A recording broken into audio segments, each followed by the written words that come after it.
Pada segmen kali ini kita akan mempelajari bagaimana cara membedakan reaksi eliminasi dan reaksi substitusi. Jadi yang pertama itu adalah dari sifat atau tingkat kebasaannya sendiri. Jadi semakin basa suatu nukleofil, maka kemungkinan besar reaksi yang terjadi atau reaksi yang dominan terjadi itu adalah reaksi eliminasi. Jadi alasannya adalah semakin kuat basanya, maka semakin mudah nukleofil itu untuk melakukan penyerangan terhadap proton. Jadi gambar di bawah ini menggambarkan atau membedakan bagaimana reaksi substitusi dan eliminasi. Jadi di sini diberikan reaktan yang sama, jadi suatu hidrokarbon yang mengikat satu buah Cl, ini sama baik gambar di kiri maupun di kanan. Kemudian diberikan suatu reagen yang mirip. Jadi tapi tingkat kebasaannya tentu saja berbeda. Jadi di sini untuk basa lemah diberikan etanol, kemudian untuk yang basa kuatnya itu diberikan etoksida. Jadi tingkat kebasaannya itu digambarkan dengan nilai pKa-nya. pKa-nya dapat terlihat bahwa untuk etoksida itu memiliki nilai pKa 16. Sedangkan untuk etanol itu memberikan nilai pKa -7. Artinya memang yang etoksida ini memiliki tingkat kebasaan yang jauh lebih kuat dibandingkan dengan etanol. Oleh karena itu, untuk yang reaksi dengan etanol itu akan mengalami reaksi substitusi, sedangkan untuk yang bereaksi dengan etoksida di sebelah kanan ini merupakan reaksi eliminasi. Kita lihat satu persatu untuk yang mengalami reaksi substitusi. Nah, jadi untuk mengalami reaksi substitusi pun ada SN1 dan SN2. Jadi kita lihat karena ada Cl yang merupakan jenis lepas yang baik, maka reaksi yang berlangsung itu adalah mengikuti SN1. Jadi Cl-nya akan lepas terlebih dahulu membentuk suatu karbokation yang stabil, kemudian O-nya di sini akan menyerang C yang bermuatan positif untuk membentuk suatu ikatan baru. Jadi seperti ini produk dari hasil substitusi. Sedangkan untuk yang direaksikan dengan basa kuat itu akan mengalami reaksi eliminasi. Jadi tipe eliminasi yang terjadi itu adalah eliminasi yang tipe kedua.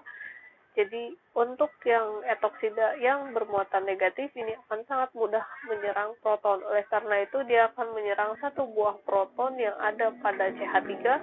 Kemudian di saat yang bersamaan itu akan terbentuk ikatan rangkap seperti ini dan Cl-nya pun akan lepas. Jadi ini adalah hasil dari produk eliminasinya. Kemudian yang kedua itu adalah ukuran. Jadi ukuran ini berkaitan bagaimana struktur dari si nukleofil, apakah bulky atau tidak. Jadi di sini ditunjukkan bahwa nukleofil yang lebih bulky atau ukurannya itu jauh lebih besar itu cenderung untuk melakukan reaksi eliminasi. Sedangkan apabila nukleofilnya itu lebih tidak bulky atau ukurannya lebih kecil, maka akan mengalami reaksi substitusi. Jadi semakin besar atau semakin bulky dari suatu nukleofil, itu kemampuan dia untuk menyerang proton pada yang terikat pada karbon itu semakin mudah. Jadi di sini diberikan contoh sama seperti sebelumnya, reaktannya sama, kemudian hanya dibedakan nukleofilnya. Nukleofilnya di sini adalah KOH, kemudian di sini adalah KO tersier butil.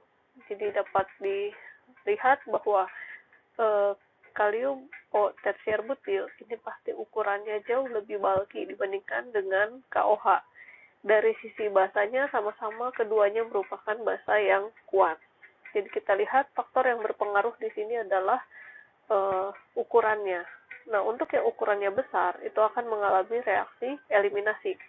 Jadi caranya adalah sama. Jadi si O-nya ini O minus karena kan dia dengan kalium ya, jadi mengion.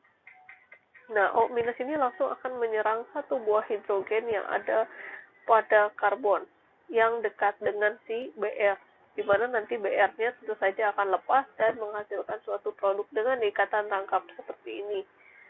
Sedangkan untuk KOH itu akan cenderung untuk mengalami reaksi substitusi. Jadi reaksi substitusi yang terjadi itu mengikuti reaksi SN2.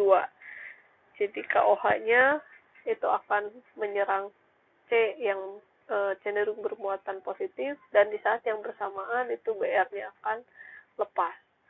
Jadi ini adalah perbedaannya dari sisi ukuran dari nukleofil.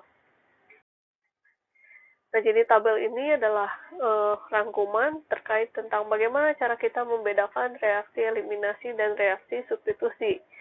Jadi apakah nukleofilnya baik atau buruk, kemudian bagaimana sifat dari kebasaan nukleofilnya. Apabila nukleofilnya tadi adalah basa lemah, maka dia akan cenderung untuk melakukan reaksi substitusi.